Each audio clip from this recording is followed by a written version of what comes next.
What is the noble truth of suffering? Birth is suffering, aging is suffering, and sorrow and lamentation, pain, grief, and despair are suffering.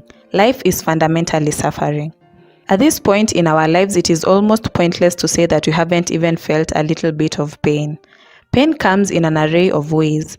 We suffer losses of our loved ones, heartbreaks, failure in school, retrenchment from our workplaces, illnesses, and many more.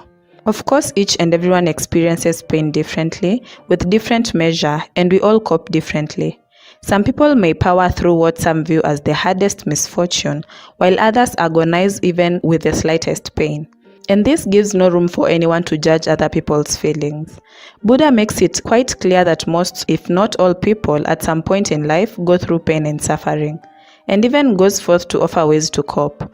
Part of this is the fact that we accept at some point in life we are gonna have to face such afflictions. In today's video, we talk about Buddha's advice on reducing misery and the suffering in life. The first noble truth in Buddhism is that life is fundamentally suffering. Navigating life itself comes with pain and misery at some point. Sometimes life gives us health, wealth, happiness, and whatnot. Other times it takes all away. And Buddha points out clearly that if we think that we can somehow escape the erratic nature of life, then we do not have a clear view of it. It is certain then that in order to go through such misery, we have to accept and have a clear view of world. We accept that at any moment in time, we may suffer affliction, that the human nature is quite weak and bleak. Our society has emphasized so much on ways to escape some form of suffering. We work mighty hard to accumulate wealth in order to have security for the future. We have several coping mechanisms that help us when we sense danger. We work so hard trying to figure out how to escape, if not prevent some type of pain. A fundamental teaching in Buddhism is that no matter how much we try to figure out and put on firewalls to protect us from adversities we haven't yet experienced, we cannot always control how things fall apart. The truth, according to Buddha, is that it is hard to escape life itself. We cannot escape sickness, aging, death, and all the things we fear, because we cannot control life. We cannot escape pleasure and pain, gain and loss, praise and blame, fame and disrepute. Out of all things, you can actually guess what we are inclined to pursue in life. All the ones we deem good: pleasure, fame, praise, name them. We are so much into finding this that we forget the other side of things, the ugly, the loss, the blame, the pain, the disrepute. And for the most part, we put so much effort on pursuing the good side of things that we depend on them for our happiness. We repulse the things we dislike. We hate loss, but want to gain everything we can. We rebel against pain, blame, and disrepute. This coping mechanism leads to despair and a constant anxiety as we fear to lose what we already have, and we do not welcome the idea of things going badly. We only want to think of the good, but this may not always work. We need to accept the reality of life and view it with clarity. We may not always get what we want. We can learn to accept that. We may not always be happy. We may lose our money, our loved ones, our careers. Life does not much depend on external things for stability. If we put so much of our energy on the good side of life, we most likely will not be ready to handle the bad. The thing is, in order to accept the reality of life and come to terms with it, we need to know that most things are not in our control. Even our lives, we may as well die at any moment. A plane crash, an accident. We may lose our material possession and whatnot. The philosophy we need to include in our lives is, let it come, whatever may. Let's take an example. You may be dealing with anxiety. The most practical thing you think of is to avoid situations that will give you anxiety as much as possible. If it is crossing the road, you make sure to get out of the house as little as possible. If it is exams, you make sure to burn your midnight oil preparing for it.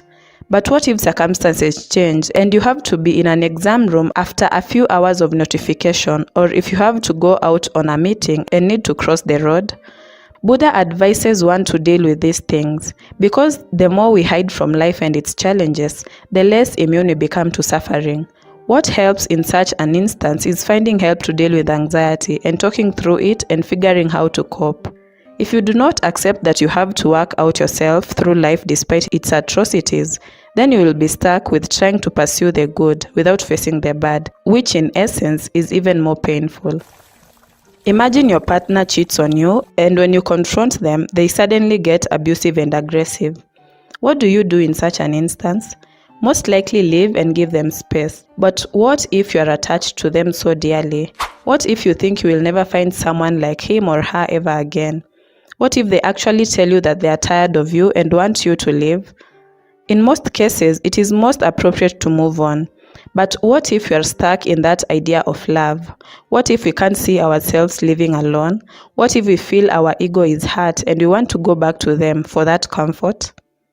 The idea is that mostly we do not oversee what event is going to hurt in the future. We are not even sure of tomorrow. We may wake and the stock market is a disaster and we have to incur losses. What do we do about it? Most pain in life is caused by clinging to such pain and not letting go.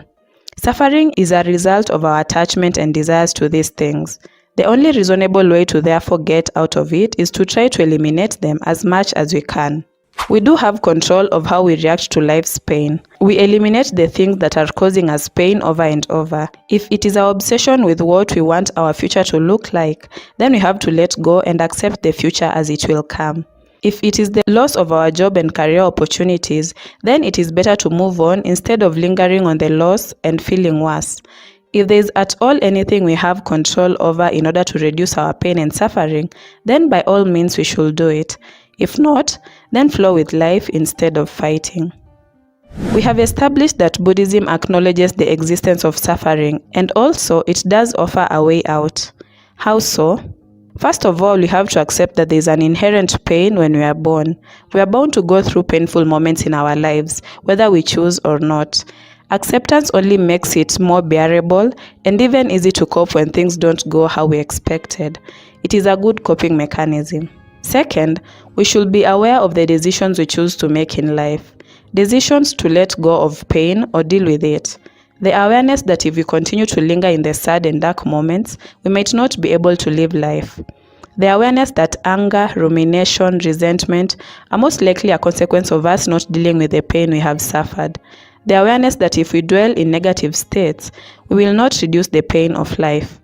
In Buddhism, we become aware of these things when we sit down in silence and observe things, meditate and be mindful. Getting to know what is going on inside will give us a chance to deal with things and get better.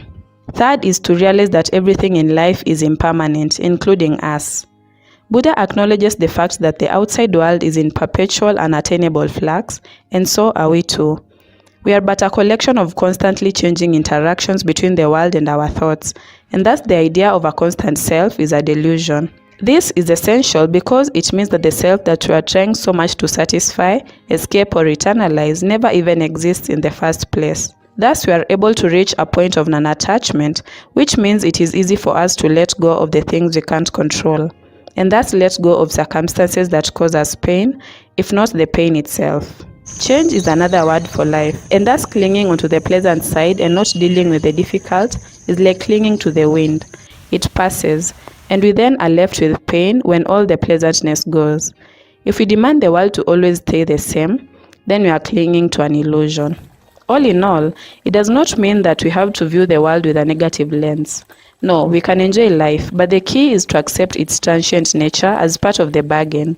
We then will not grieve when we realize how much the world is in decay. We can only live knowing that we are capable of dealing.